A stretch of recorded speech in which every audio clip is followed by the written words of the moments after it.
Buenas tardes a todos. Hoy es 4 de noviembre de 2017 y estamos aquí en la sede del Instituto Juan de Mariana con Jesús Figueres, que viene por primera vez al instituto para ofrecer una conferencia sobre Big Data, conocimiento empresarial, desarrollo económico y bueno, comentar todo ese tipo de cuestiones alrededor de este estudio de los datos masivos. Y luego, bueno, Jesús es licenciado en Economía y en Matemáticas y doctor en Economía. Y trabaja ya desde hace unos cuantos años en una gran consultora internacional en Accenture y bueno, es un experto en toda esta materia y seguro que va a ser muy interesante lo que nos exponga. Pues bienvenido Jesús al instituto y muchas gracias. Muchas gracias, José.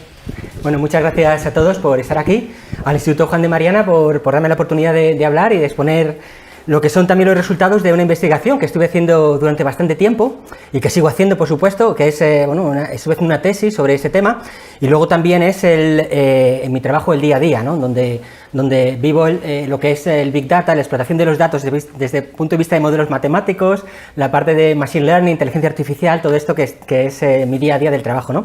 Entonces voy a intentar una visión que sea una especie de mezcla de una versión divulgativa de lo que fue mi tesis, ¿no? Y luego, pues, también mezclado con cierta experiencia de lo que yo trabajo, que es este tema del Big Data, ¿no? Y luego, bueno, espero también que haya preguntas y que haya sugerencias y que también habléis vosotros, ¿no? Bueno, esto es para contaros un poco cómo planteé yo mi investigación. Yo como bien decía José, soy matemático, entonces empecé a trabajar como consultor haciendo modelos matemáticos, ¿no?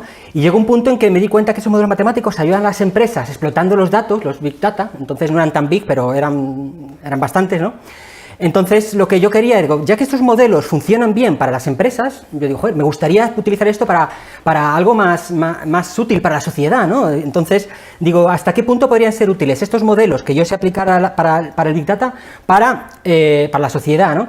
Entonces, bueno, pues mi primera impresión fue caer en el error, digamos, que de esa fatal arrogancia que es muy fácil caer, ¿no? Cuando tú piensas que tienes unas herramientas matemáticas que puedes aplicarla, que te funciona el micro, pensar que dices, no, pues esto lo que puedo hacer es intentar descubrir las relaciones que hay entre las políticas económicas, los efectos y tal. Y era mi visión, ¿no? Cuando empecé esta investigación, ¿no? Entonces, pero lo que quería era esto, ¿no? Ver cómo a través de esta explotación del Big Data se podría conseguir el desarrollo económico, ¿no?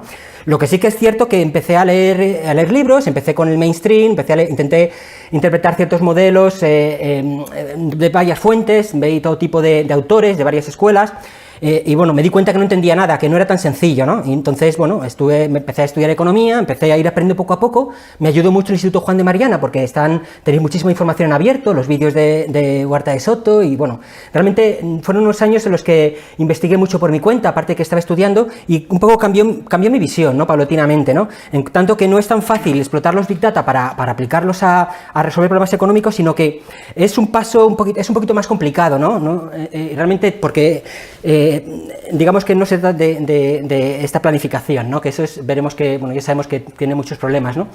Lo que yo empecé a ver es el enfoque lo cambié completamente, ¿no? Entonces, lo que empecé a ver es que realmente los Big Data lo que podían ayudar era una labor más coordinadora, ¿no? Como por ejemplo, sabéis que los austríacos hablan Mises del sistema de precios, de las instituciones, cómo llegan a coordinar las acciones de las personas, la función empresarial, ¿no? Y cómo esto puede hacer que este componente empresarial, que al final es la base del crecimiento económico, del desarrollo económico y de toda la economía, puede empoderarse, reforzarse con esta información, ¿no? Realmente, y es lo que yo estaba viendo en el día a día, en el trabajo, ¿no? Cómo a nivel micro, pues las empresas pueden optimizar mejor sus recursos, pueden darse cuenta de oportunidades de negocio.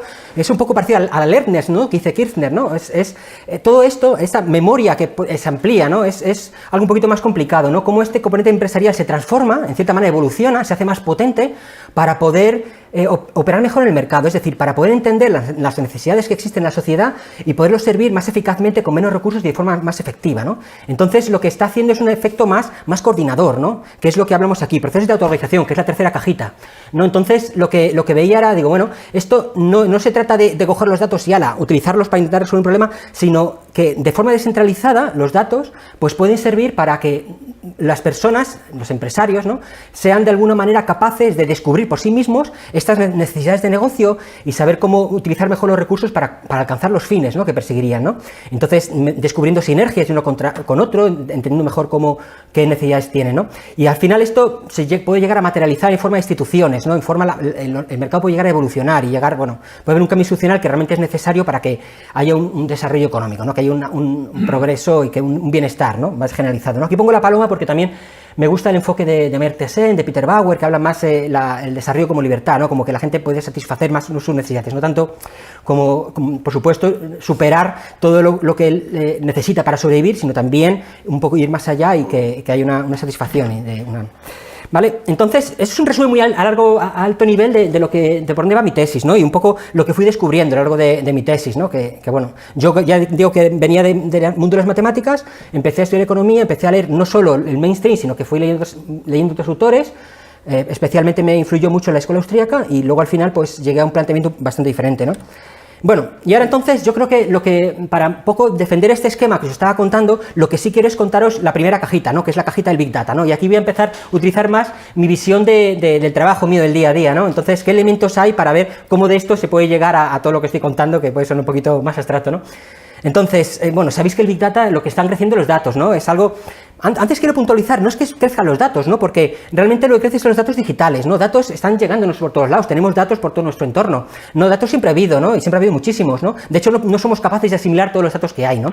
El tema está en que con la digitalización tenemos datos que de alguna manera son más útiles, ¿no? Pueden ser más útiles, ¿no? No tienen por qué, pero hay una serie al convertirse en información digital, los datos, todavía estamos en el mundo objetivo, ¿no? Luego de la cabeza para acá va el mundo subjetivo, de la cabeza para afuera va el mundo objetivo. En el mundo objetivo de los datos, realmente estos datos que nos llegan pueden ser mucho más elaborados, pueden ser mucho más útiles para la empresarialidad, ¿no? Para encontrar sinergias con otras personas, para resolver ciertos problemas, ¿no? Entonces, es la ventaja que te da la digitalización, ¿no? No tanto un tema de que haya muchos datos, sino esta digitalización.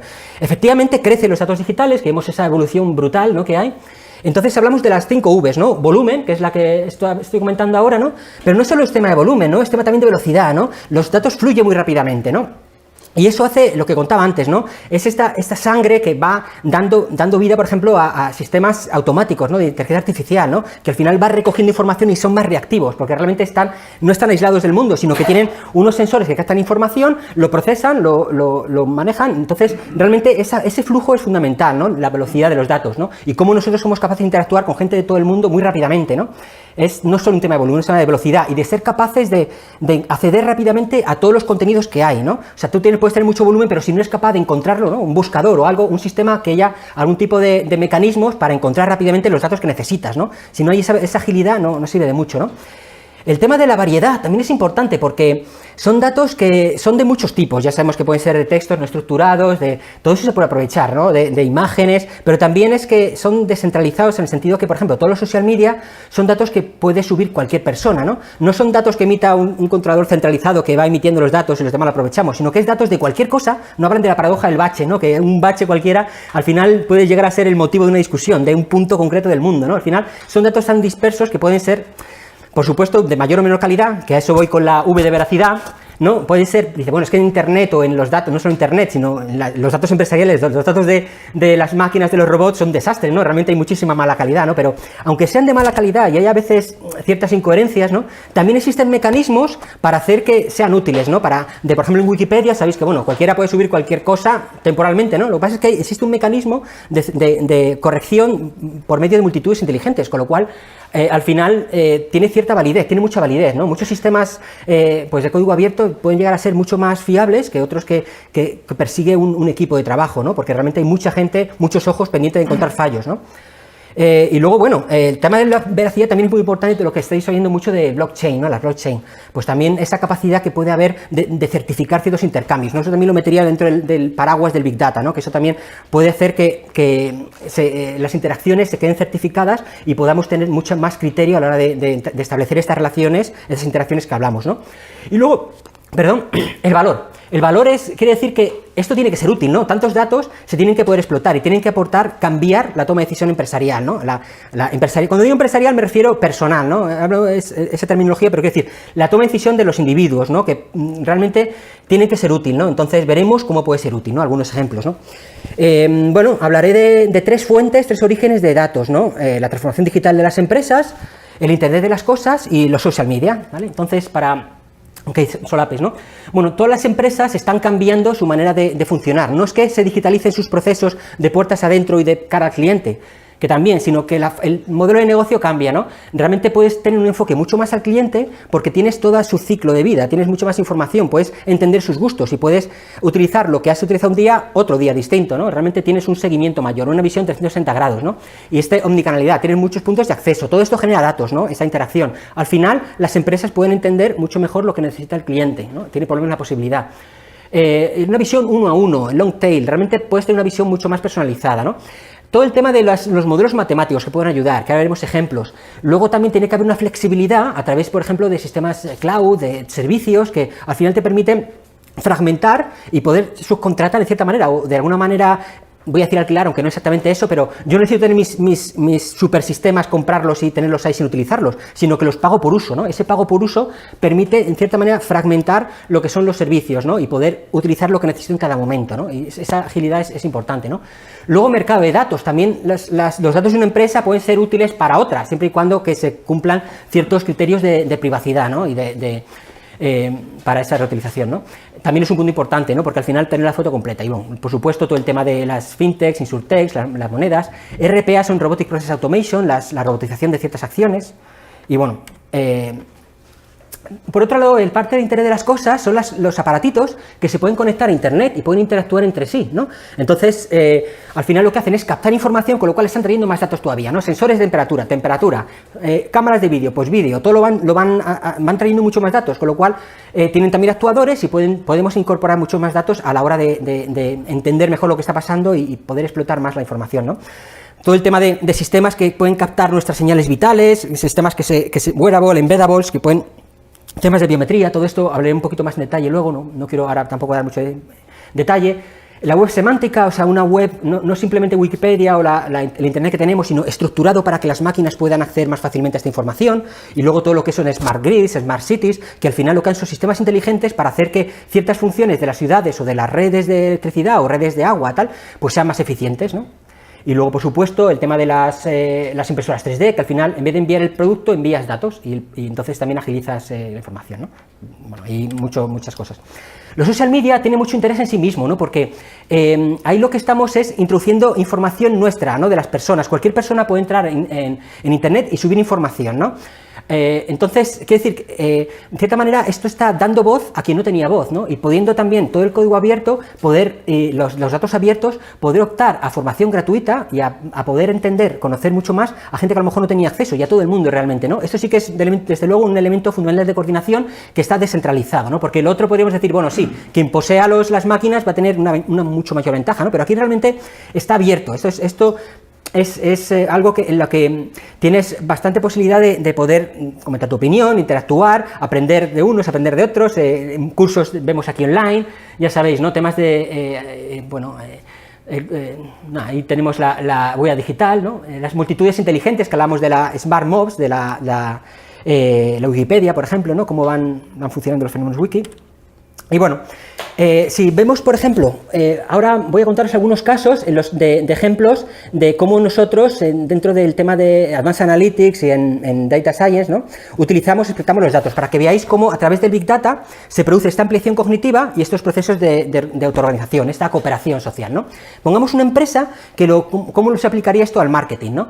El marketing puede ser mucho más personalizado, es decir, lo que hablamos antes, ¿no? Si tú tienes información de la historia de una persona, puedes llegar a entender, satisfacerle mejor, ¿no? Es una manera de utilizar esta información, ¿no? Puedes tener una visión mucho más clara de sus necesidades en tiempo real, que se va actualizando, puedes reaccionar rápidamente, ¿no? Y puedes hacer acciones sobre esa persona de forma individualizada, ¿no? Entendiendo esos patrones. Cuando no tienes información, pues puedes intentar ver qué tipo de patrón tiene y basarte en otra persona, o incluso cuando no tienes, por ejemplo, cuando habréis visto por ahí en algunos que os recomiendan vídeos, os recomiendan películas, os recomiendan libros, en base a lo que le ha gustado a gente que tiene los mismos usos que tú. Entonces, esos son filtros colaborativos, ¿no? Realmente son sistemas de recomendación en los que está aprovechándose la información, los datos que existen, para que la empresa realmente pueda colaborar mejor con el cliente. Fijaos que es un proceso cooperativo, porque está sabiendo, gracias a esos datos, entender mejor sus necesidades, y el cliente va a poder elegir, va a haber una relación más fructífera, ¿no? Al final es una competencia por la cooperación, ¿no? Las empresas compiten por ser lo más cooperativas, satisfacer lo mejor posible al cliente, ¿no? Y al final esa dinámica es una dinámica beneficiosa, ¿no? Es lo que considero yo, y coordinadora, ¿no? Porque al final generas ciertos incentivos para que las empresas comprendan mejor a los clientes para que tomen ciertas actitudes en cuanto bueno, ahora lo veremos en el caso de los seguros mejor. Y bueno, aquí, ¿y cómo funcionan estos modelos? Aquí una cosa que es muy importante es entender hasta qué punto estos modelos no son perfectos, ¿no? Lo que hablaba antes, ¿no? Los modelos al final se están basados en patrones que estamos viéndolos en el pasado, ¿no? Y lo que vemos es que si estos patrones no quiere decir que nuestro modelo vaya a acertar, de hecho muchas veces acierta poco. Pongamos un modelo de fraude, que hay un 1% de fraude. A lo mejor si nuestro modelo conseguimos ya tener un modelo predictivo que te predice quién va a cometer fraude y cogemos la gente más supuestamente fraudulenta, puede ser que a lo mejor acertemos un 3%, un 5%, un 10%, números muy bajos, ¿no? Y que el resto los fallemos. Pero ¿qué pasa? Que si lo comparamos esto con el baseline, es decir, con la situación inicial, que era no teníamos ni idea y vamos a voleo, pues puede ser 5 veces más, 10 veces más, y eso ya es un beneficio, ¿no? No se trata de que el modelo acierte siempre, ¿no? Se trata de que más o menos acierte y que acierte lo más posible, por supuesto, pero puede ser, estas curvas que vemos aquí a la derecha son curvas gráficos Lift, ¿no? Que al final lo que vemos es cuánto mejor funciona nuestro modelo con respecto a no tener el modelo. Y al final, ya te digo que es imposible saber lo que va a hacer una persona, porque puede hacer lo que le dé la gana, ¿no? Al final, si te va a comprar el producto, pues a lo mejor no me lo compra, no lo sé, es que no puedo predecir el futuro porque no está escrito, ¿no? Pero bueno, basta con que más o menos estos patrones, esas inercias se cumplan en cierto nivel para que ya podamos anticiparnos a lo que va a pasar, ¿no? Y poder tener éxito, ¿no? Y poder mejorar la eficiencia del proceso, ¿no? Entonces, bueno, ese es el proceso de cooperación que hablo, ¿no? Es encontrar estos nichos de mejorar el negocio, ¿no? Encontrar algo. Luego, otro ejemplo podría ser pues todos los modelos que tienen que ver con el comercio de mercancías, ¿no? Por ejemplo, si sabéis vosotros los retailers, las tiendas de distribución, si tienen mayor cantidad de un producto, puede ser que no lo vendan, que le acabe caducando, que se pase de moda, que tengan un stock para ellos que no lo tienen que intentar calcular qué es lo que se va a vender en cada momento. Tienen que entender también cómo con los precios afecta la demanda, cómo bajando el precio pues aumenta un poquito la demanda o no, lo sube. O sea, entender todo esto les da una palanca fundamental para poder tener una serie de modelos predictivos para poder entender cómo deberíamos jugar con los precios, ¿no? En qué momento deberíamos empezar a hacer un markdown, un descuento en los productos, temas de promociones, cuándo convendría hacer una promoción, temas de optimizar el surtido, ¿no? Porque tú puedes, el surtido al final hay una transferencia de demanda, quitas un producto y si no le hay te compran otro, ¿no? Pero eso se puede predecir matemáticamente, ¿no? ¿Cómo se predice? Pues con cierto error, pero con cierta eficiencia, ¿no? Al final se trata de reducir esa tasa de error, ¿no? Y bueno, entonces al final esta elasticidad un poco más empírica, que no es cuestión de bajar el precio, a lo mejor es cómo presentas el precio, cómo estás, no es un tema tampoco no es como vemos en las gráficas de demanda, ¿no? Las curvas de demanda, elasticidad y tal, sino que es un tema más de cómo lo presentas, por qué canal, es algo un poquito más complicado, ¿no? También cómo distribuyes tú la inversión en publicidad, ¿no? Yo puedo tener la inversión, pues en mundo online, en mundo offline, en vallas, en anuncios, el poder saber cómo debería distribuir esta inversión en los diferentes canales es fundamental para yo optimizar mis recursos. Si yo como empresa soy capaz de invertir en aquellos canales o en ese mix publicitario óptimo para enganchar a la gente, para conseguir y traer clientes, pues entonces desde luego voy a ser más competitivo, voy a tener menos costes, y con menos costes voy a tener más demanda, y voy a poder tener un mejor producto, voy a poder bajar los precios, voy a poder ser más competitivo en el mercado, ¿no? Con lo cual, estoy haciendo fijaos que es una dinámica competitiva que al final afecta es bueno para el cliente, bueno para la empresa, y también a largo plazo hace que mejore la calidad de producto. Bueno, el negocio bancario y asegurador, esto, bueno, sabéis que el negocio bancario al final, aparte de que estamos en el mundo del marketing también, de la personalización y tal, pues al final se trata de entender las inversiones, entender cuáles van a ser buenas inversiones y cuáles van a ser malas inversiones, ¿no? Es un poder, el ser capaces de predecir y entender los riesgos que hay es fundamental, y eso también nos puede ayudar al Big Data, ¿no? En el negocio asegurador, por ejemplo, lo que hablamos del Internet of Things, de todos estos cacharritos que hay que se pueden llegar a poner en un coche, por ejemplo, ¿no? Entonces, esto al final, imaginaos que tenemos un aparato en un coche que está midiendo cómo conducimos, si pegamos frenazos, si es un día de lluvia estamos yendo demasiado deprisa, si estamos yendo haciendo volantazos o estamos haciendo algún tipo de movimiento brusco, todo esto lo está captando el cacharrito. Entonces, ¿de qué sirve esto? Pues porque puede servir que realmente las empresas aseguradoras puedan tarificar mucho mejor, pueden poner un precio en base a personalizado, no por grupos, ¿no? Porque actualmente dices, bueno, pues esta persona pues es joven, tiene un coche, deportivo, pues vamos a ponerle una prima muy alta, ¿no? Entonces, esta prima de riesgo tú la puedes personalizar mucho más si realmente tienes una información que te está diciendo cómo conduce esta persona, ¿no? Lo puedes personalizar mucho más, ¿no? Y puedes llegar a hacer que la gente que conduce bien le baje el precio, la gente que conduce mal, pues no va a tener esta oferta, y entonces va a subir el precio, y al final también estás incentivando que la gente conduzca bien, ¿no? Porque de cierta manera, como tiene un precio más bajo, le estás incentivando a que conduzca mejor y que haya menos accidentes, ¿no? Al final redunda en la sociedad, ¿no? ¿Qué más? Temas de optimización operacional, ¿no? Pues todo lo que sean la industria y la agricultura, al final tú tienes una serie de procesos, ¿no? Si nosotros tenemos un sistema predictivo basado en Big Data, en históricos, que está prediciendo lo que va a pasar, un simulador, nosotros lo tenemos para varios sistemas, por ejemplo, temas de ventilación o temas de climatización. Poder ver lo que va a pasar según tú manejes este sistema, pues te permite poder optimizar en tiempo real, poder hacer un sistema de inteligencia artificial que va adaptándose, va optimizando la operativa, va controlando el sistema, ¿no? Porque lo que va haciendo es encontrando la estrategia óptima para minimizar los costes, para maximizar la producción en base a modelos predictivos, ¿no? Luego también puedes meter una modelización de la calidad y una modelización cualitativa y la lógica difusa, es decir, imitar el trabajo de ciertas personas expertas y replicarlo a través de modelos matemáticos para poder mejorar la operativa, ¿no? Luego también una cosa importante es la detección de anomalías, ¿no? En sistemas, ¿no?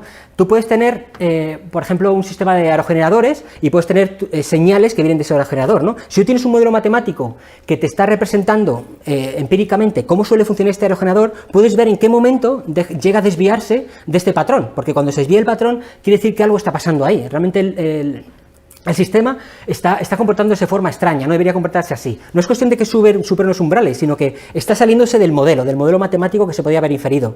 Entonces, esto me está diciendo que debería estar pendiente de este aparato, ¿no? En cierta manera, está estimulando nuestra atención, está diciendo, hey, cuidado, que se ha salido del patrón, ¿no? Entonces, está estimulando la atención, que veremos después, ¿no?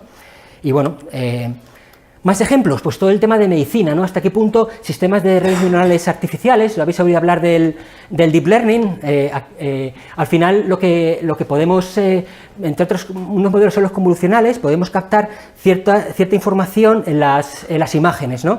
Y son sistemas que son ahora muy potentes, ¿no? Y podemos llegar a captar, por ejemplo, anomalías en la sangre, en ciertas muestras, y poder hacer un diagnóstico automático, ¿no? Puede encontrar el computer vision, que se llama, ¿no? Los algoritmos de visión por computador han mejorado muchísimo en los últimos años con el tema del Big Data, ¿no? De hecho, pues hay un concurso que es el ImageNet, que en el año 2012 había en torno al 30% de 2011, un 30% de error. Empezaron a meter modelos de Deep Learning que saben aprovechar muy bien los Big Data, sacan mucho partido cuando hay grandes volúmenes de datos, y bajaron el error del 30% al 15%, luego al año siguiente al 7%, luego al 6%, al 5%, bajó rapidísimo, y ahora realmente funciona en muchos casos a un nivel muy bueno, realmente un salto cualitativo muy importante, ¿no? Luego también, a través de estos modelos, puede servir para que el médico, aunque sea un análisis no supervisado, para que le simplifique la información y pueda encontrar mucho más fácilmente el origen de una enfermedad, o pueda aprovechar lo que vemos aquí a la izquierda, las redes bayesianas o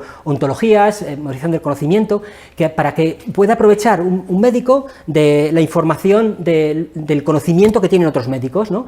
Y tanto de lo que funciona, poder utilizar, yo por ejemplo, un modelo teórico puede estar leyendo información, pero es que podría realmente tener un modelo que le está indicando, le está facilitando su trabajo, le está sugiriendo qué debería hacer.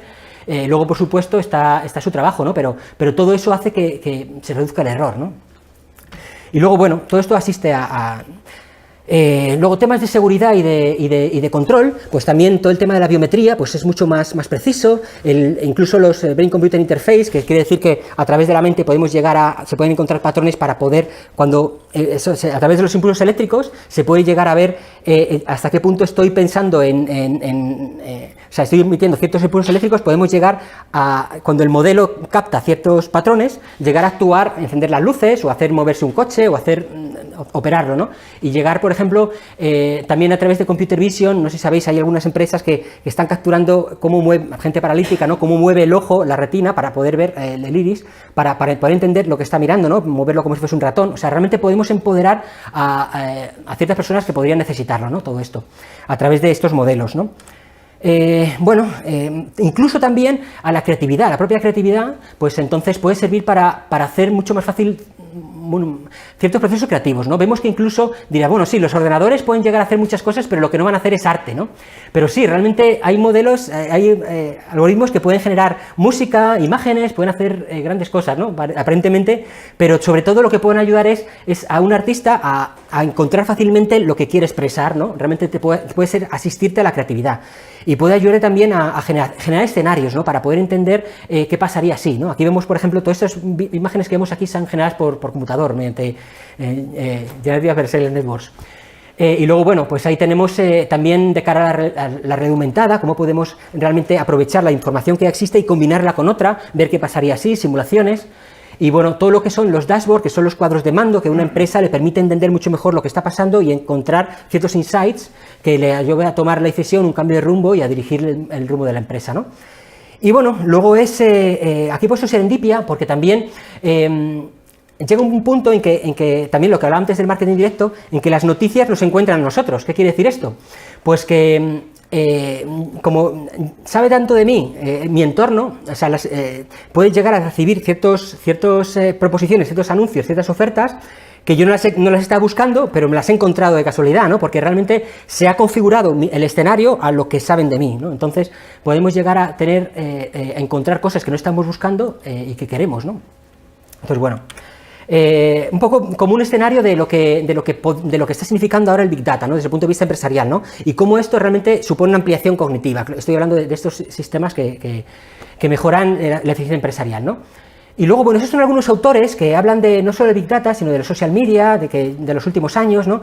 Hay algunos que tienen una visión más optimista, otros un poco más optimista. Bueno, sabemos que pues, Ray Kurzweil, que vimos aquí, pues habla de la singularidad económica, que dentro de poco la singularidad que podríamos mejorar mucho la vida de las personas en el corto plazo, habría que verlo. Hay otros que son mucho más pesimistas, hablan del fin del trabajo, que seremos sustituidos por robots y todas estas cosas, ¿no? Entonces, bueno, algunas ideas interesantes de esta gente, pues sí, por ejemplo, Jaron Lanier, que vemos aquí al final de las rastas, pues habla del rebaño digital, ¿no? De cómo, de cierta manera, Internet puede triunfar lo vulgar, ¿no? Porque mientras que tú tienes de forma más organizada, la gente que tiene cierto estatus, pues solo tiene voz, la gente que tiene cierto estatus, o que ha demostrado ciertos conocimientos, al final dice, bueno, es que aquí opina todo el mundo, y al final es la dictadura de lo vulgar, ¿no? Entonces, también es interesante, o sea, quiere decir que Yevgeny Morozov también dice muchas ideas en cuanto a una crítica a las bondades del Big Data, ¿no? Realmente hay opiniones de todo tipo, ¿no? Pero bueno, Thomas Friedman, muy interesante también, habla de la Tierra es plana, ¿no? Cómo realmente es accesible a muchas personas la tecnología y permite empoderar a lo que hablamos antes de los social media, ¿no? Gente que puede acceder a recursos que antes no podía, ¿no? Bueno, y ahora voy a contar un poco el enfoque ya más de cómo interpreto yo desde la teoría económica, digamos, este fenómeno, ¿no? Cómo esto puede impactar en el desarrollo económico, ¿no?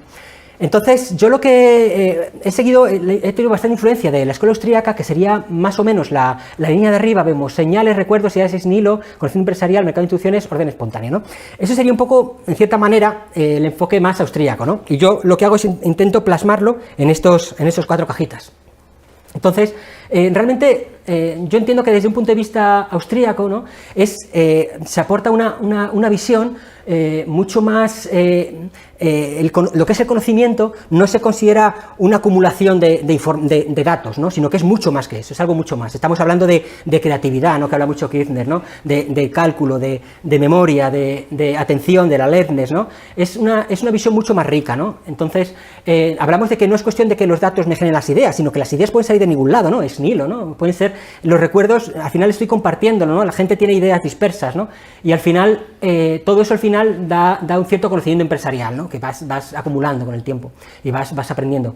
Y eso pues lleva a una serie de interacciones en el mercado, esto puede generar unas instituciones sociales y bueno, se va generando una serie de órdenes espontáneos, ¿no? Las instituciones van evolucionando también, ¿no? Entonces, en cierta manera es un poco lo que yo trato de plasmar abajo, ¿no? Pero también hago un seguimiento también de lo que me dicen otras escuelas económicas, ¿no? Por ejemplo, desde los macroeconomistas hablamos Solow, Swan, ¿no? Los modelos Solow, Swan de crecimiento económico, que dan mucha importancia a la innovación, ¿no? Hasta qué punto, pero no hablan de cómo se autoorganiza la sociedad y todo esto, ¿no? Y ven la innovación como un salto, como una acumulación de algo, una cosa que se llama innovación, ¿no? No lo ven de una manera tan fina, ¿no? Como con tantos matices. Luego también vemos, todos los expertos en desarrollo, también los clásicos, hablan también de la forma de que se autoorganiza la sociedad, ¿no?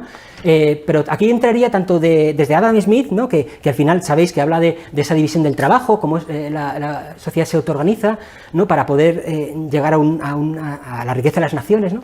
Pero también Marx también va por ahí, ¿no? Pero con un enfoque bastante diferente en cuanto al tipo de instituciones que él propone, ¿no? También es un cambio institucional, una forma de organización distinta, ¿no? Y al final, pues vemos que mucha gente le da importancia a esta organización, ¿no? La forma en que se organiza la asociación de la sociedad es importante para el desarrollo económico, ¿no? Y desde luego el conocimiento, es lo que aportan los austríacos, es que influye en la forma en que se autoorganiza la sociedad, ¿no?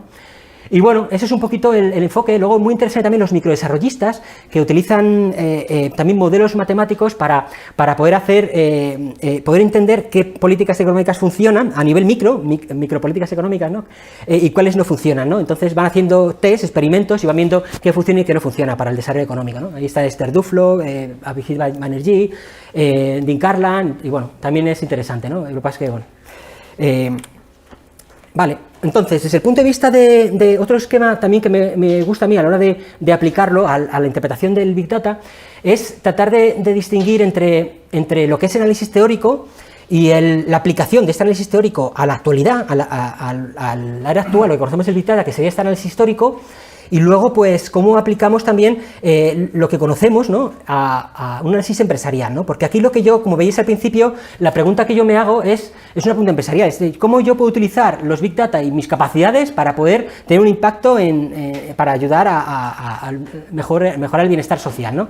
Entonces, eso realmente es una pregunta que es empresarial, no viene dada por la teoría, es algo que no lo sabemos, o sea, no es algo que se pueda resolver teóricamente, ¿no? Sino que hay que descubrirlo, ¿no? Como hemos hablado. Entonces, siguiendo este esquema, intenté ver desde el punto de vista teórico más general cómo podría el Big Data estar afectando, o sea, cómo los datos realmente afectan al agente económico y cómo este agente económico, empresario, ¿no? Puede llegar a cambiar su forma de organizarse para impactar en la sociedad, ¿no? Entonces, bueno, pues yo lo que veo en el agente económico es este triángulo, ¿no? Veo que quiero poner varias dimensiones, ¿no? Una dimensión que sería la subjetivación, que es como la capa de datos que es externa, que son objetivos, son datos, cómo esto lo capta la persona y lo convierte, vamos, mediante ciertos mecanismos, los percibe los datos y los convierte en algo subjetivo, en algo suyo, lo está interpretando, ya deja de ser lo que era, ¿no? Ya pasa a ser algo subjetivo, ¿no? Y cómo esto pasa a ser parte de su memoria, cómo realmente nuestra atención opera captando los datos que realmente podrían interesarnos, hasta los trabaja con ellos, ¿no? Y luego, digamos que hay una parte de creatividad también muy importante y una parte de cálculo, ¿no? Cómo somos capaces de entender el futuro y optimizar el futuro, ¿no? Y aquí un elemento que pongo también es la parte de sentimiento, ¿no? Entendiendo que, desde un punto de vista general, que... bueno, todos los seres vivos al final lo que somos es no indiferentes, es decir, que tenemos sentimientos, en que no nos da igual todo, ¿no? Que hay algunas cosas que nos causan dolor, otras cosas que nos pueden matar, otras cosas que nos causan, algo bueno, ¿no?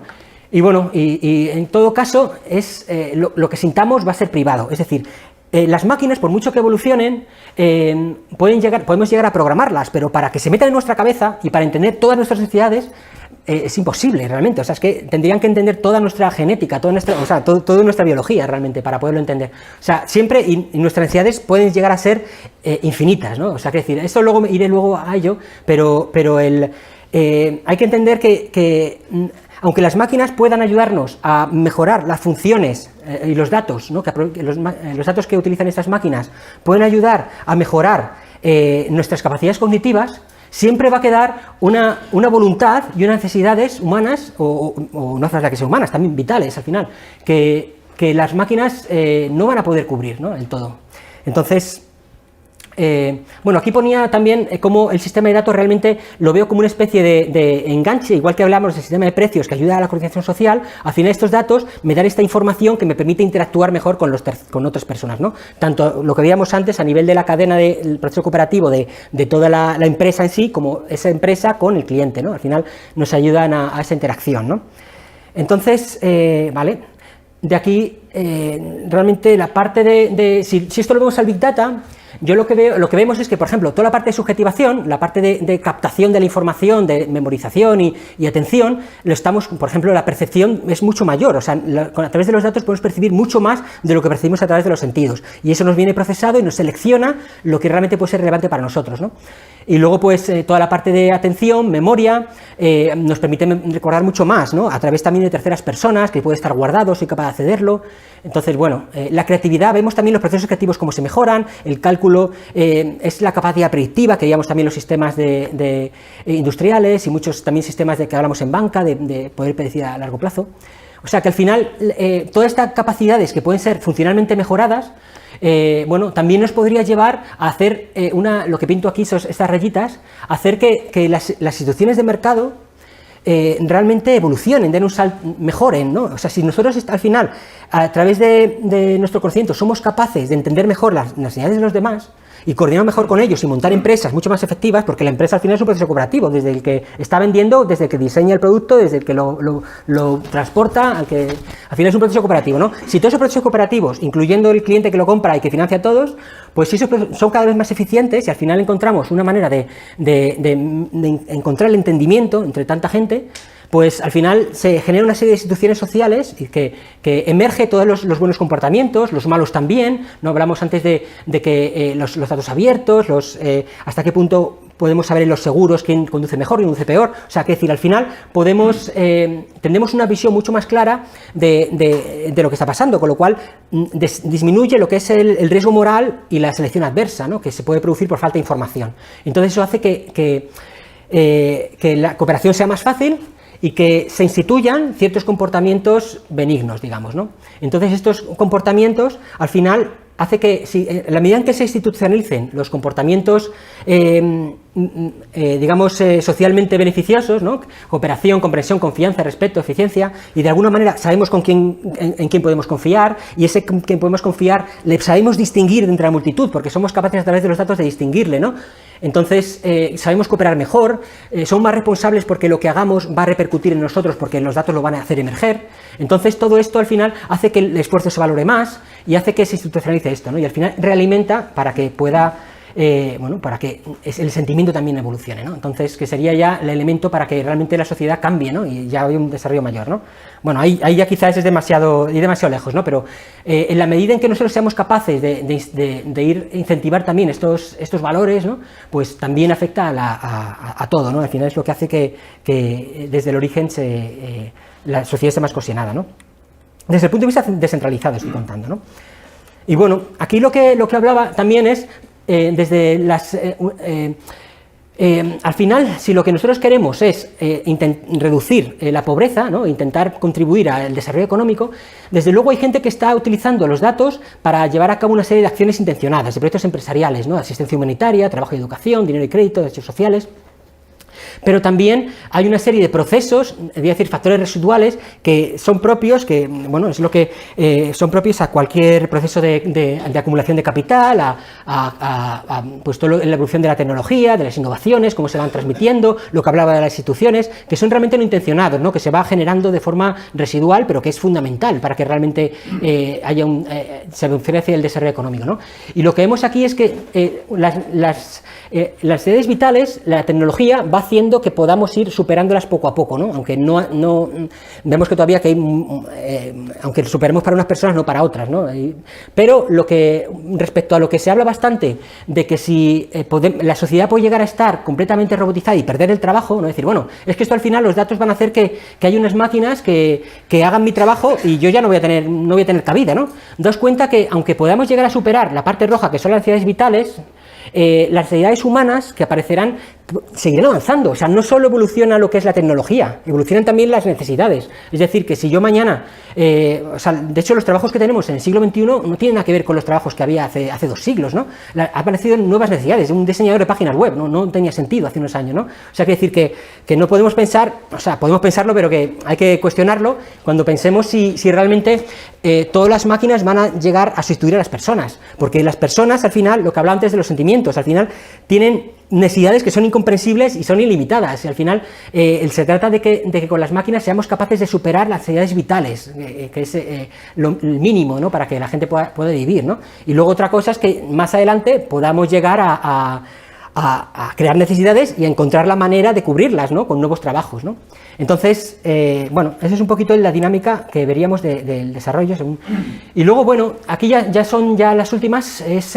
Yo lo que identifico aquí son varios factores o procesos favorables al desarrollo económico, ¿no? Y entonces, yo aquí veo lo que hablamos de la reducción de los costes empresariales, ¿no?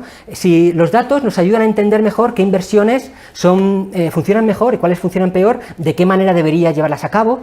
Y bueno, y luego, bueno, también otra parte es la parte del alargamiento de la estructura de capital. Bueno, sabéis que esto, cuando hablaba Hayek de todas estas cosas, ¿no? Hablaba de que, a pesar de que los procesos cada vez pueden llegar a ser más cortos porque son más eficientes, no necesitan, están automatizados y tal, lo que sí es cierto que es, al final, el ser capaces de predecir el futuro y encontrar procesos cooperativos cada vez más complejos, pues me permiten aprovechar mucho más el ahorro, incentiva el ahorro, y además el poder predecir mejor me lleva a ahorrar más, porque realmente el ahorro está basado en que soy capaz de entender que si yo prescindo del consumo, esto me va a permitir, me va a dar algún beneficio a futuro, con lo cual si no, de alguna manera no estoy prescindiendo del futuro, no tendría mucho sentido ahorrar. O sea, yo veo cierto paralelismo entre lo que sería la capacidad de ser capaz de predecir y de establecer procesos cooperativos complejos, y de ahorrar, y de alargamiento de la estructura de capital, y de llegar a hacer procesos más productivos a largo plazo, ¿no? Luego, la asociación del ciclo económico. Pues yo aquí lo que veo es que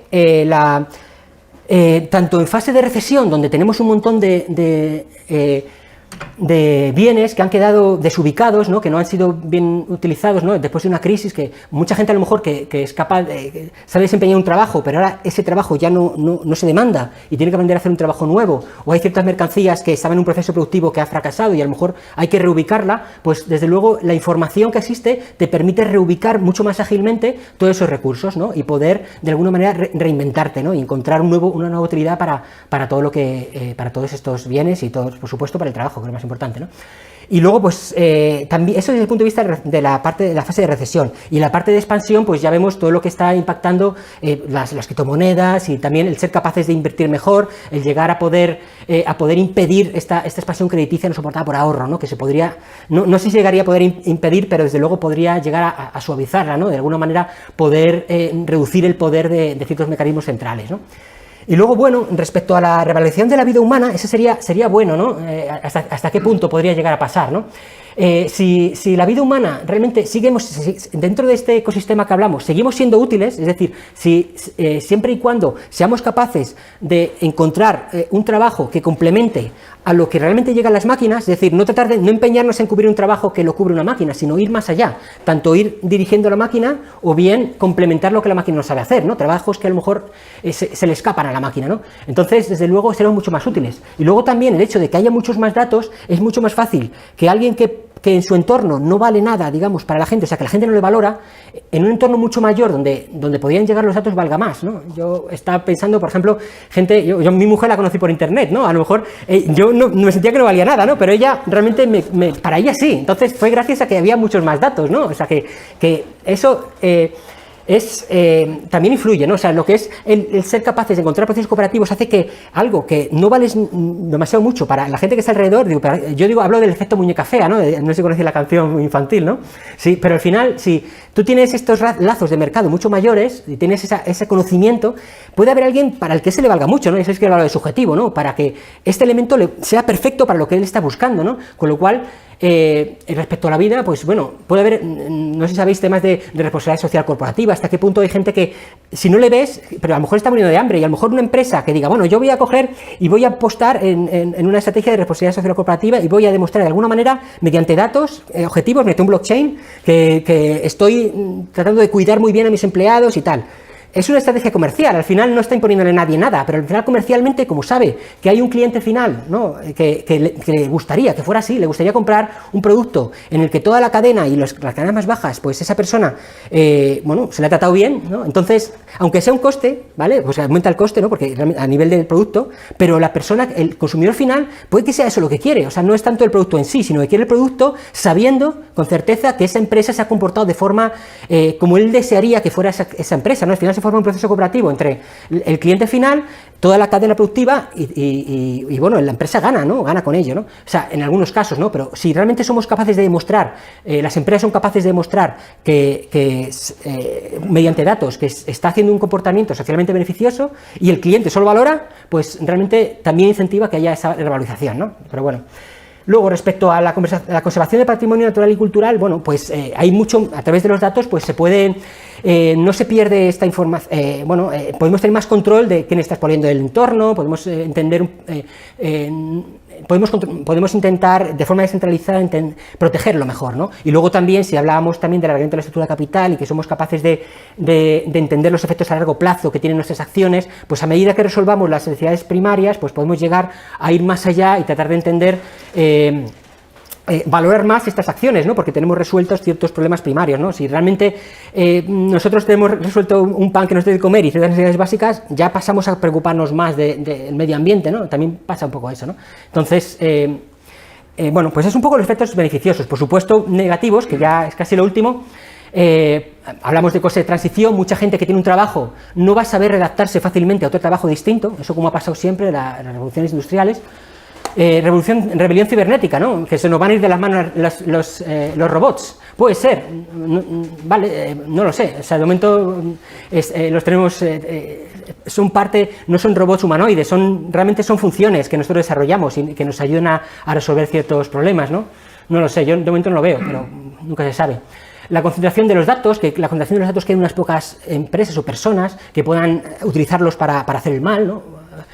Podría llegar a pasar, aunque también hay una serie de iniciativas en el que tendemos a la descentralización de los datos, ¿no? Y a protección, ahora pues también gracias al blockchain, ¿no? También se está mejorando en esto.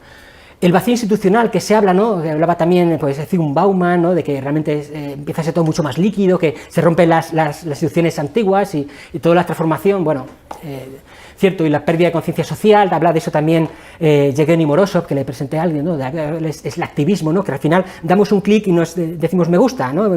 Pero no pasamos de eso, no nos comprometemos con las causas, ¿no?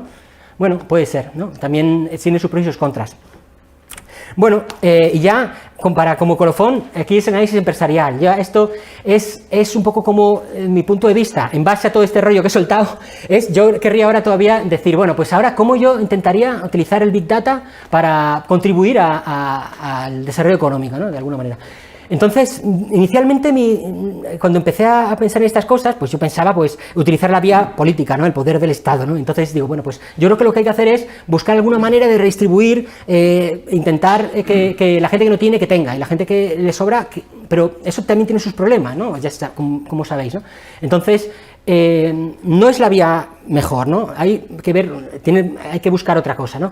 Otros, por supuesto, el control social es aún peor, ¿no? Porque todavía lo que estás diciendo, orquestando la sociedad, cuando realmente lo que tienes el conocimiento es descentralizado y lo que tienes es aprovechar esta capacidad humana para poder aprovechar los datos que son completamente heterogéneos, muy variados, que son propios de cada proceso empresarial y saber cómo darles valor, cómo poner valor a esos datos, ¿no? Es un proceso completamente descentralizado, ¿no? Con lo cual el control social, pues, es muy peligroso, ¿no? Entonces aquí pongo la C, la I es que pongo ahí es impositivo, la C son cooperativos. Esos tres me gustan más, ¿vale? Como recomendación, ¿no? servicio directo, es decir, bueno, si tú te quieres comprometer a buscar un mundo mejor, pues mira, utiliza los datos y las capacidades que puedes tener para intentar hacer un servicio directo si eres a nivel de lo que hablamos de las enfermedades, de la formación, de intentar solucionar estos problemas, ¿no? Los periodistas que están pendientes de que no se cometan injusticias, ¿no? Ese tipo de cosas, ¿no? Financiación, o sea, yo puede ser que no sea capaz de hacer ese servicio directo, pero sí que sea muy bueno haciendo una tarea, y esa tarea, imagínate que yo soy bueno haciendo modelos matemáticos, pues a lo mejor que puedo hacer no es irme a una ONG, irme a África a hacer yo que sé qué, sino a lo mejor debería tratar de hacer lo que sé hacer bien, ganar dinero y ese dinero invertirlo de otra manera sobre el proyecto que yo quisiera, ¿no? Esa es otra visión. Oferta laboral, pues sería ser capaces de generar trabajo, es decir, cuando hablamos de la revaluación de la vida humana, si nosotros somos capaces de gente creemos que está minusvalorada, o sea, no está valorada lo suficiente o que tiene ciertos problemas, pues no sé, pues ofrecer un trabajo, darle una oportunidad pero tú sin tener que implicar a nadie más, de forma cooperativa, ¿no? Darle una solución, darle formación o permítele cooperar contigo, ¿no? Dale eso, ¿no? Entonces es otra manera de esto. Entonces yo considero que estas son las alternativas acertadas, ¿no? Personalmente, ¿vale? O sea, entiendo que hay quien puede elegir las demás, pero para mí esas son las buenas. Y bueno, ya está. Yo no sé si me he pasado, si tal, pero bueno, ahora espero que podáis hablar vosotros.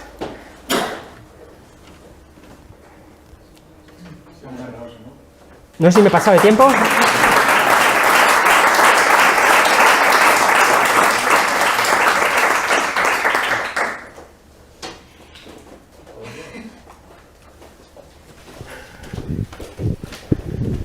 Sí, así. Bueno, ante todo felicitar al ponente. Estamos abrumados por la exposición tan intensa y tan amplia.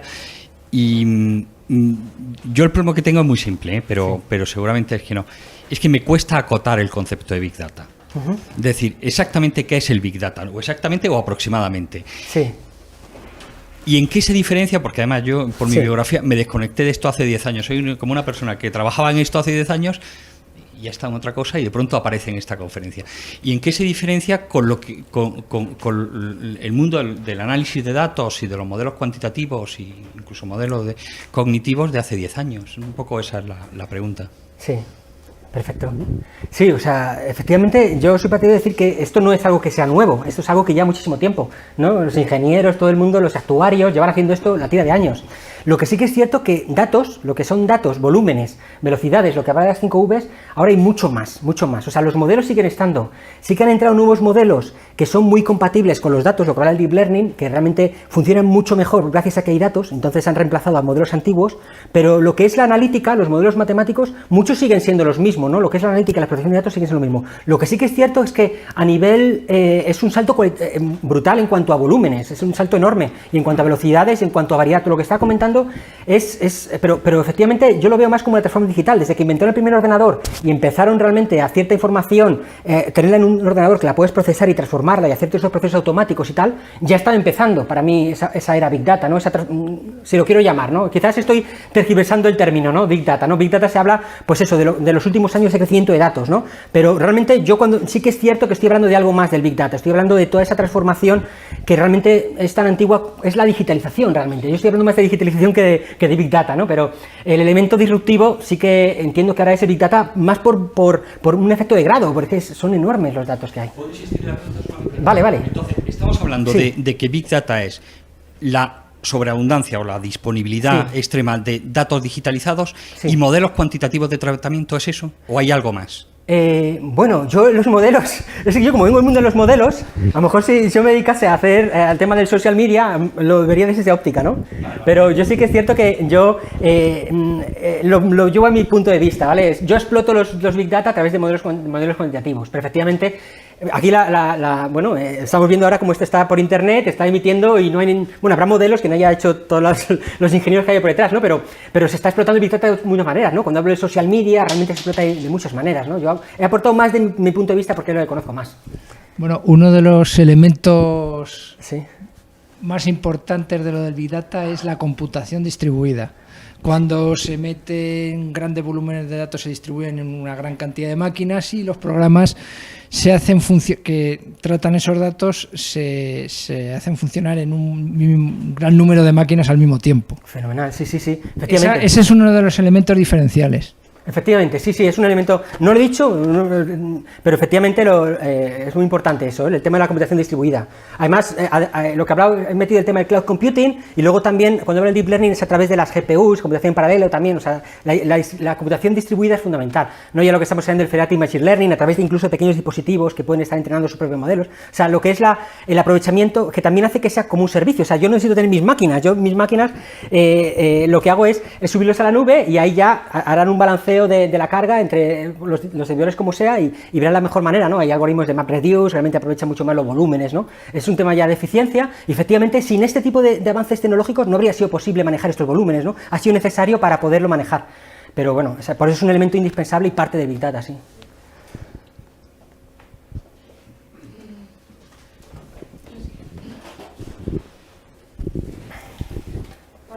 Gracias.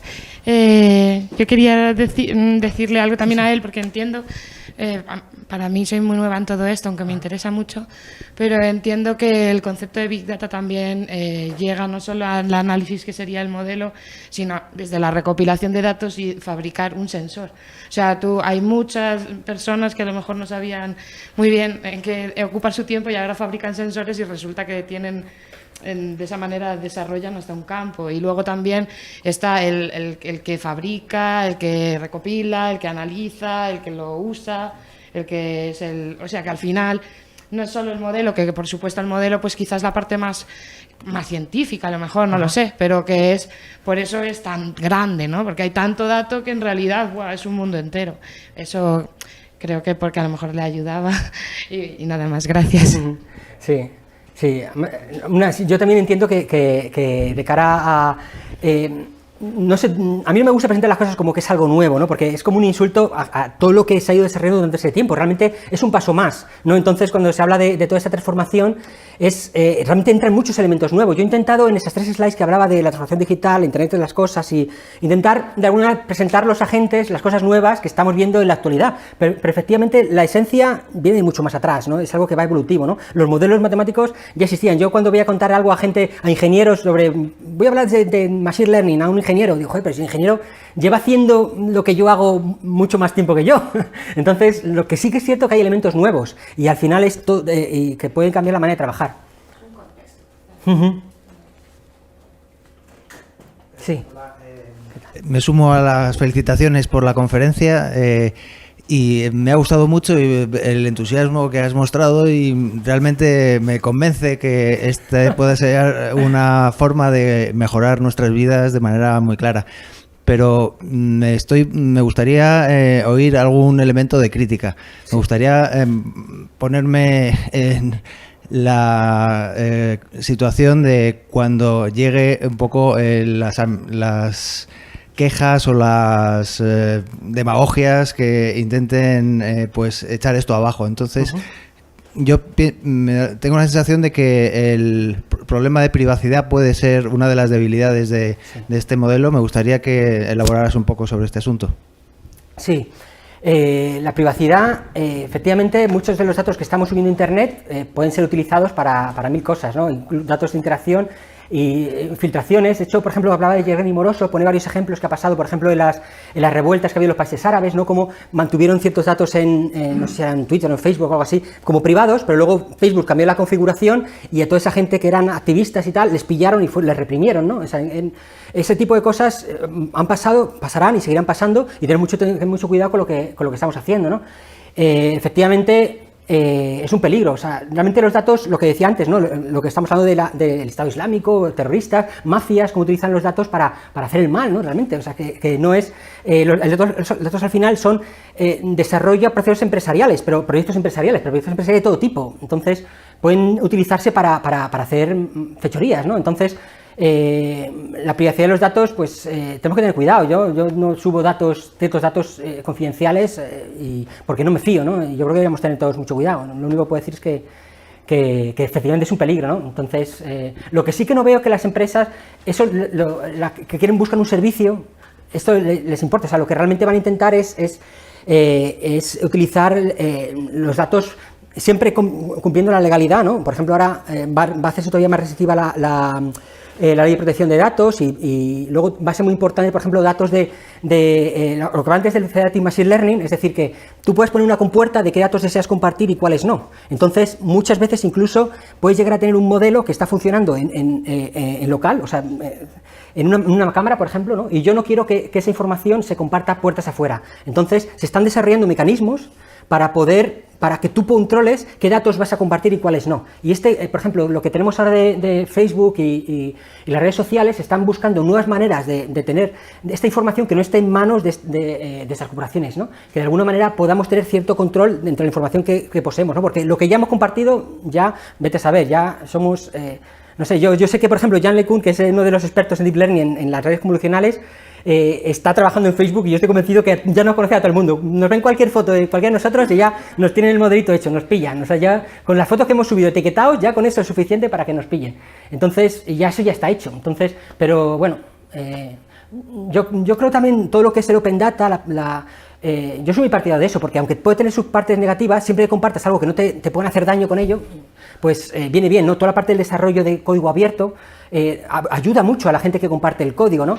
La gente comparte datos, las empresas llegan a compartir datos para que hacer un hackathon o una especie de concurso y luego que encontrar talento y encontrar nuevas ideas para resolver sus problemas empresariales. Y han compartido algunos datos y han llegado a abrirlos. Y han ganado más con eso que lo que han perdido por parte de confidencialidad. Entonces, efectivamente hay que tener cuidado, pero el hecho de compartir datos muchas veces te genera más beneficio que perjuicio, no sé, como reflexión. Buenas noches. Yo quiero sumarme a las felicitaciones sobre la exposición que ha realizado. Yo vengo del mundo también del modelado y de los datos, y yo creo que realmente lo que aporta el Big Data es que ha facilitado la consolidación de 25 años de desarrollo el modelado tanto en inteligencia artificial como en matemáticas, estadística, investigación operativa, y luego en los desarrollos tecnológicos tanto en Internet como a nivel de computación. Lo que faltaba antes, que se echaba mucho de menos, eran los datos. Ahora lo que se puede hacer, que yo creo que la gran aportación y lo que representa el Big Data, es la captura de datos de muchísimas fuentes, su procesado y la facilidad para difundir los resultados de la aplicación de esos modelos. Y yo creo que eso es un gran avance para todos los que nos hemos dedicado a todo lo que es modelado, que siempre estaba el problema de los datos. Sí. Yo qué problema le veo, o la única pega que le puedo ver a este tema, viendo todas las grandes ventajas que tiene, es que se está desarrollando una especie de codicia de los datos por parte de las empresas. Ajá. Es decir, entras en una empresa ahora mismo en Internet a preguntar una tontería o descargarte simplemente en una universidad un programa y ya quieren saber tu dirección, tus datos, tu profesión y mucha información que no tienen por qué tener, ¿no? Uh-huh. Entonces, a mí lo que sí que me preocupa realmente es eso, ¿no? Es decir, yo creo que los datos son muy importantes, sí, pero todo el mundo quiere tener ya los datos de todo el mundo, ¿no? Para hacer sus modelos. Y yo creo que se está desarrollando, pues eso, lo que yo llamo una codicia de los datos por parte de las empresas, que acaban invadiendo la privacidad de los usuarios y de las personas, ¿no? Sí, sí, yo creo que como empresas, efectivamente, ¿no? Estoy de acuerdo en todo. Lo de la codicia también tienen que tener cuidado, porque al final van a espantar a los clientes. Entonces... Sí, claro, y además es que no se utilizan. Nosotros lo que vemos muchas veces es que tenemos un montón de empresas que dicen, bueno, ya tengo mi Big Data, ¿qué hacemos? Entonces, eso pasa mucho también, ¿no? Que realmente se acumulan los datos y nos llama un perfil nuestro, Data Scientist, ¿no? A decir, venga, saca valor de aquí, pero ¿para qué lo has acumulado? Esto no me vale, tenías que haber cogido esto otro. Entonces, muchos datos son inservibles y están dejando una mala imagen, porque, joder, y es que le importa, ¿no? De hecho, pero también se está trabajando, se dan cuenta, al final se acaban dando a las empresas de que eso no es buena idea porque quedan mal con su cliente y tratan de buscar otra manera, pero efectivamente no gusta. Acerca de esto, los datos que acumulas y que ya no te sirven en una empresa que trabaja con Big Data, sí, los desechas, se eliminan. ¿Cómo funciona eso? Se van, desaparecen.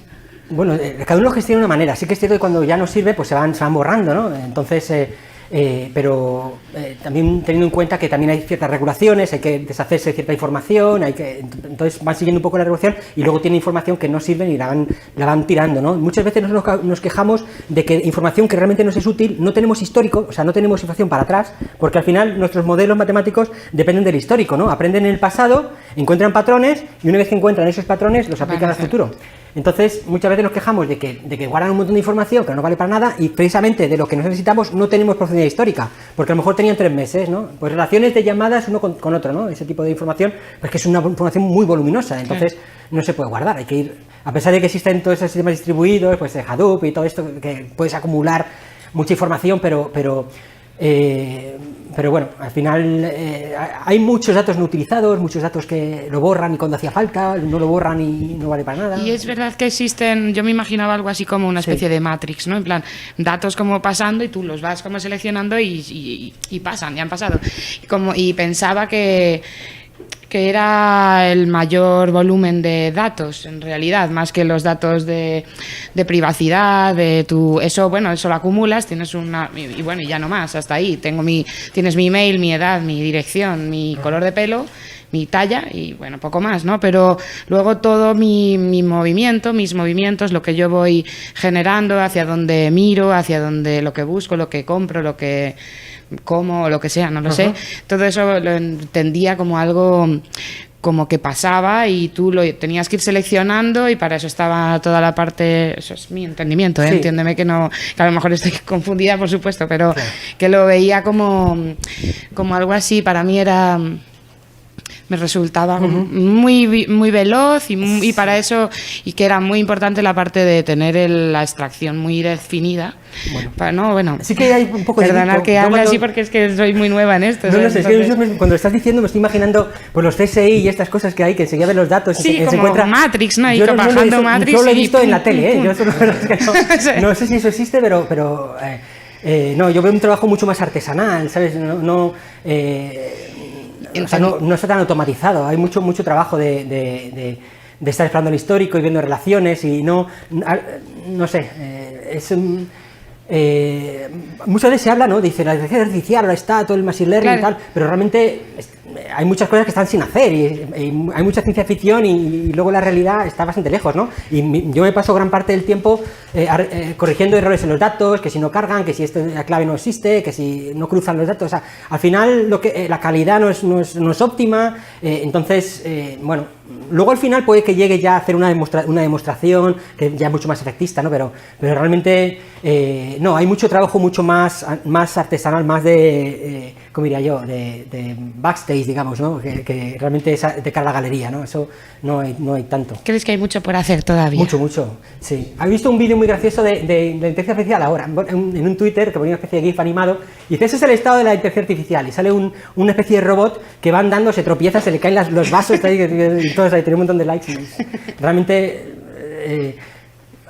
yo no lo veo tanto a nivel de lo que puede parecer como en las películas, ¿no? Que salen los humanoides, salen estas cosas, sino que, o por ejemplo yo digo CSI y estas cosas, ¿no? Sino más a nivel de cosas mucho más prácticas y menos efectistas, ¿no? Y más a nivel más funcional, no necesariamente algo muy vistoso, ¿no? Ese efecto wow lo tratamos de hacer por fuera, no es tanto, no sé.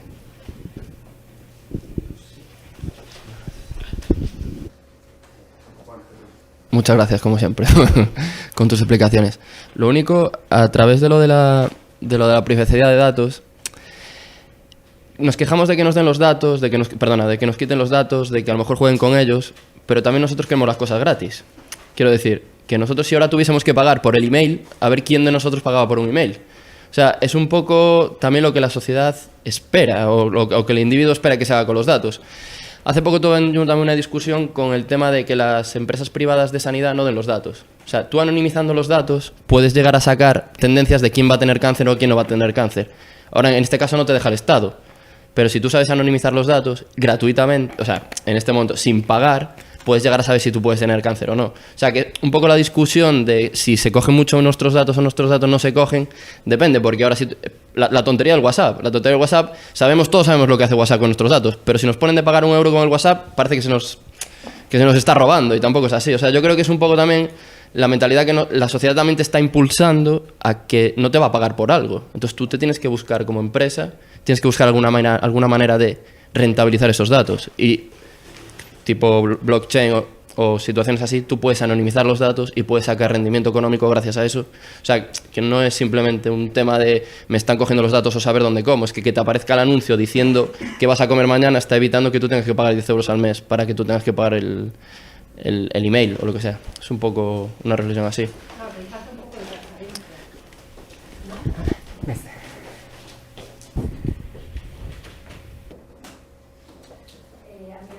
Bien que cojan tus datos, pero yo creo que tiene que haber más transparencia en qué se va a hacer con esos datos. O sea, el que te den algo gratuito, tú no tienes por qué interpretar que van a coger tu información y van a trabajar con ella. Y luego te va a llegar información que a lo mejor o van a tratar tus datos si tú no quieres. Yo creo que habría que avanzar también en ese tema, porque yo estoy de acuerdo contigo en una cosa, en que los modelos y la información y los trabajos que se hacen con los datos, yo creo que permiten avanzar en muchos campos y en muchos temas. Y yo creo que eso es la parte buena que yo veo del Big Data, porque es verdad, o sea, yo creo que es muy importante tener datos para poder realmente hacer pues muchas cosas, validar modelos, desarrollar nuevas metodologías, muchas cosas. Pero yo creo que el usuario también debe de saber qué fin van a tener sus datos. Y yo creo que se les está ocultando mucha información. Y luego, por otra parte, yo creo que las empresas, bueno, yo llevo muchos años en investigación y sabes cómo va esto va por tendencias. Hay tendencias, hay palabras mágicas que reciben en un momento dado financiación. En su momento fueron los sistemas expertos, ahora es el Big Data. Hay palabras mágicas que son las que reciben financiación en un momento dado y está bien, o sea, yo no estoy para nada en contra de eso, ¿no? Pero es verdad que ahora ya como se ha socializado tanto estos temas, yo veo que ahora las empresas te están pidiendo datos casi simplemente por intentar entrar en su página web, a ver información que a él le interesa proporcionarte. Entonces, y yo estoy de acuerdo que luego muchas veces no saben muy bien qué van a hacer con esos datos. A lo mejor van a hacer luego unos mailing que simplemente van a molestar a ese usuario y va a ser más contraproducente. Entonces, bueno, yo creo que habría que simplemente tener más transparencia y luego una empresa tiene que tener claro cuando pide datos, para qué son esos datos y si es necesario informar al usuario.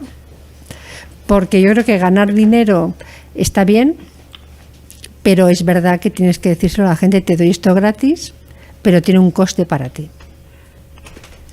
Bueno, yo quería ser más pesimista. Yo estoy más en tu línea.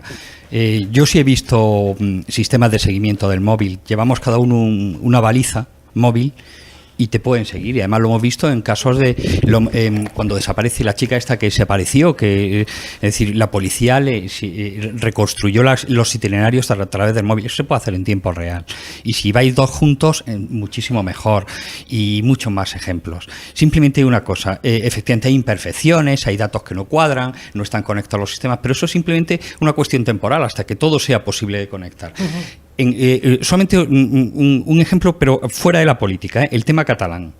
Una administración ha conseguido construir un censo electoral cruzando datos sueltos que tenía en distintos departamentos. Ella, es decir, una entidad ha querido construir de manera ilegal. Bueno, insisto, no es un tema político, Lo que quiero decir es que hay una autoridad que tiene acceso a todos los datos y en la práctica ha construido el censo electoral de 7 millones de personas. Y no ha habido manera de impedirlo. Bueno, pues eso se puede hacer, dentro de poco va a poderse hacer de muchísimas maneras. Y entonces, igual, los que somos padres, y los que tenemos ya una edad, igual que nos decían de pequeños, oye, no hables con desconocidos, ¿no? Pues ahora a nuestros hijos tenemos que educarles en temas de privacidad. Es decir, pues se nos dice, tenemos que estar en todas las redes sociales. Pues depende, y si estás, pues invéntate una identidad, o yo que sé, cubre tu huella.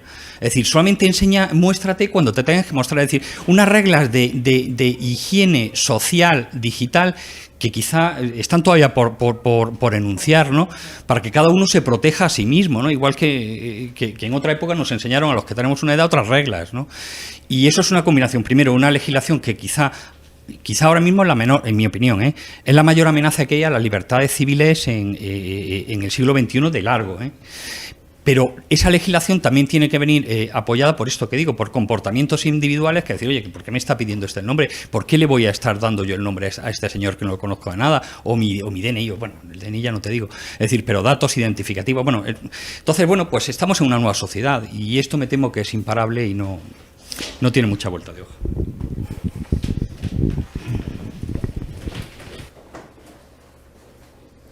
Que realmente te quería preguntar algo, perdón.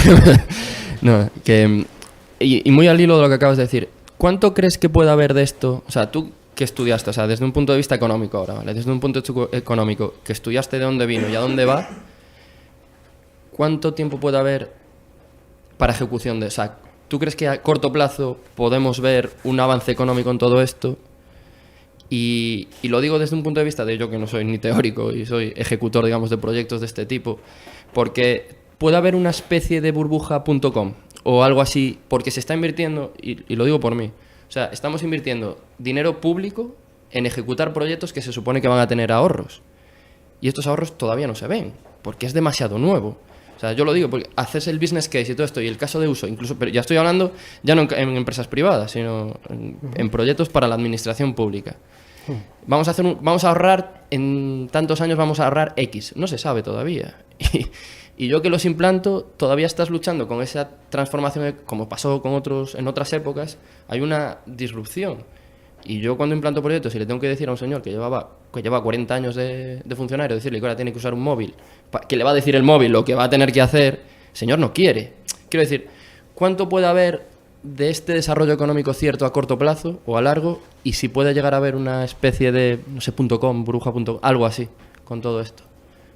Y te lo digo desde el punto de vista de lo que yo veo en el día a día, no y sin ser teórico, claro. Efectivamente, o sea, todo lo que tiene mucho bombo, pues hay proyectos que funcionan, otros que no tanto, y precisamente también estamos nosotros cambiando el nombre de las cosas, ¿no? Muchas veces vamos cambiando el nombre, evolucionándolo, lo que está de moda, ¿no? Pero sí que hay proyectos que claramente demuestran funcionar, ¿no? Otros no tanto, otros menos, otros estás experimentando para encontrar la manera de que funcione, y cuando funcione van a funcionar, esperemos, muy bien. O sea, hay de todo, ¿no? Pero efectivamente todo lo que tiene un efecto, bueno, que está de moda, pues tienes el efecto típico, ¿no? Que tiene de aumento de expectativas, luego ya tiene una planicie, ¿no? Va evolucionando poco a poco, ¿no? Entonces, bueno, yo te diría que ya sabes tú, ¿no? Hay muchos temas, muchos proyectos que es difícil encontrar ese valor, otras veces te cuesta, pero una vez que lo encuentras ya van a funcionar muy bien. Otras veces funciona todo fenomenal desde el principio y otras veces pues muchos proyectos no funcionan, realmente hay mucho que aprender, o sea, pero realmente también hay muchos que funcionan muy bien, y todos los casos que estaba contando son casos reales, ¿no? Y hay un business case final. Aquí una cosa muy interesante respecto a los modelos matemáticos, que sabéis que la escuela austríaca en concreto es bastante reacia a utilizar modelos matemáticos, ¿no? Pero a nivel teórico, ¿no? Lo que hay que ver aquí es que los modelos matemáticos funcionan mejor o peor, pero para que esto perviva, tienen que funcionar, porque al final la empresa lo que quiere es que, para volver a invertir en ello, o sea, yo no estoy hablando de los entes públicos y tal, ¿no? Pero si una empresa se gasta el dinero en invertir en un sistema de estos de cognitivo, de machine learning o un sistema experto, lo que quieras, en inteligencia artificial, pues tiene que funcionar, porque si no, lo va a desconectar, ¿no? Entonces, eso se basa en una validación empírica al final, ¿no? O creerse que va a funcionar, y si cree que no ha funcionado, pero que que le han pillado el tranquillo, pues seguirá invirtiendo, pero no va a invertir por invertir, o sea, burbuja no puede haber, ¿sabes? Es decir, si tú lo estás invirtiendo, no pasa como con los ciclos y eso, ¿no? Que realmente nadie ve los efectos al cabo de un tiempo, ¿no? Aquí sí, aquí la empresa está poniendo dinero, y si no ve un resultado, un business case, ¿no? O es una rentabilidad, pues va a decir, venga, no voy a seguir invirtiendo, voy a invertir en otra cosa, ¿no? Entonces, tiene que funcionar, o sea, es que si no pervive, no puede haber burbuja, ¿sabes? ¿No te lo crees? ¿Cómo crees que hay una burbuja? Es que sí, tú tienes al final, tú puedes tener una burbuja cuando no ves los efectos, pero tú tienes un efecto y ves que no ha funcionado y tú tienes que poner tu dinero, no vas a crear una burbuja, ¿sabes? No puedes, o sea, tú cuando pones una burbuja es cuando, por ejemplo, te financias a través de un banco central que está ahí, venga a imprimir, y entonces no ves ningún efecto negativo de momento, ¿no? Entonces puedes hacer una burbuja sin ningún problema, pero cuando tú tienes una empresa que tiene su presupuesto y está destinando parte de su presupuesto para que funcione, si no está viendo que funciona, pues va a decir, o bien cree que has estado muy cerca, como una especie de prueba de concepto, y que ya estás, o bien va a decir que no puede funcionar, ¿no? Si yo en el ámbito privado estoy totalmente de acuerdo.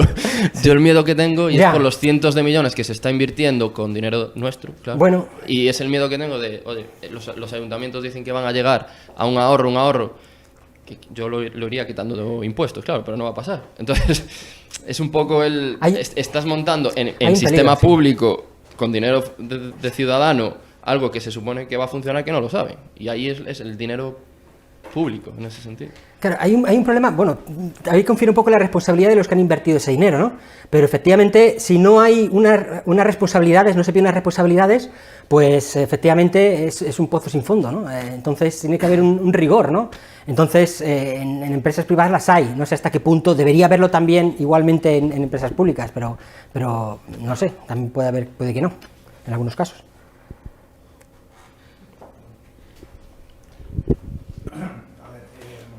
Cuando pase el tiempo y haya 400.000 sistemas de estos ya enseñados y requete enseñados y venga el próximo cisne negro, les va a pillar a todos con el pie cambiado. Y tenemos una suavización del ciclo muy rara. O sea, puede ser un apocalipsis, vamos. Pues sé que lo dice, sí, efectivamente. O sea, yo no puedo decir...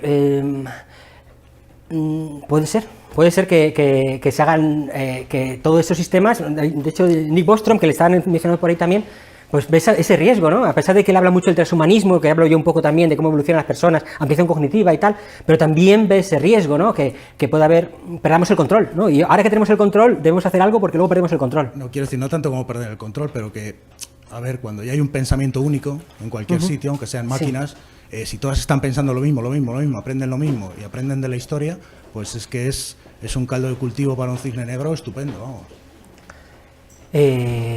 Podría ser, o sea, al final es un poder que, no lo sé, no sé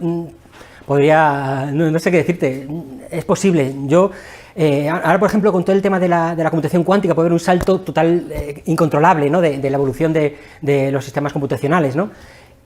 Sí, hay mucha gente que lo teme, no sé, yo lo que puedo decir es que de momento no lo veo como ampliación de las capacidades nuestras, ¿no? Realmente no veo todavía no lo veo cerca ese momento. Ese es el problema, que si no se ve cerca es cuando sucede. Entonces, pero nadie le pone a un sistema de inteligencia algún freno. Decir, oye, tienes aquí algo que digas, sí, pero no vayas a muerte con esto porque puede ser catastrófico. Efectivamente, yo creo que hay peligros, pero también una cosa que veo, yo los libros que he estado viendo, la gente que digamos, pone la alarma, encuentra una serie de peligros, son también la gente que tiene unas ganas tremendas de poner una serie de regulaciones, ¿no? Entonces, están como buscando el motivo para controlar la situación, ¿no? Entonces, o sea, podemos ser optimistas, podemos ser pesimistas, podemos tratar de ser realistas lo posible, pero también hay que tener en cuenta que hay que estar precavidos de la gente que es pesimista, porque en muchos casos lo siguiente que te va a decir es, ergo, hagamos esto, impongamos estos criterios para que esto no se nos vaya a las manos o para que no haya una disrupción, que de repente todo se nos vuelva en nuestra contra, que de repente todo sea completamente una disrupción, un cisne negro, algo que es completamente distinto a lo que conocemos. Entonces ya se están pensando en cómo intervenir de forma, o sea, convencernos a todos de que no queda más remedio que intervenir. Entonces, no lo sé, o sea, yo creo que hay que ser pesimistas, hay que ser optimistas, pero hay que tener cuidado con las visiones pesimistas en cuanto a lo que conllevan, ¿no? Que, por ejemplo, yo estaba hablando de Rifkin, por ejemplo, ¿no? O del colectivo Hipólita, cuando habla del el acuario de Facebook y bueno, una serie de libros que toda la gente que ve peligros es muy interesante, efectivamente esos peligros pueden ocurrir y hay que estar pendiente de ellos. Pero también tengamos cuidado con esa gente que saca el peligro porque al momento te va a venir con la regulación detrás. Entonces, la regulación puede que ayude o puede que no. Entonces, yo prefiero ir poco a poco, o sea, no me atrevo a decir qué va a pasar, la verdad. O sea, a lo mejor es un error, pero no me atrevo es que no sé, no tengo ni idea, ¿no? De qué pueda pasar.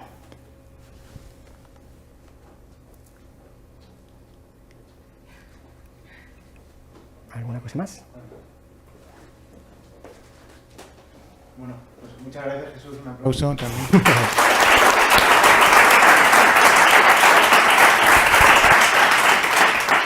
Muchas gracias, ya digo, por esta tan interesante conferencia y te esperamos en un momento del futuro próximo.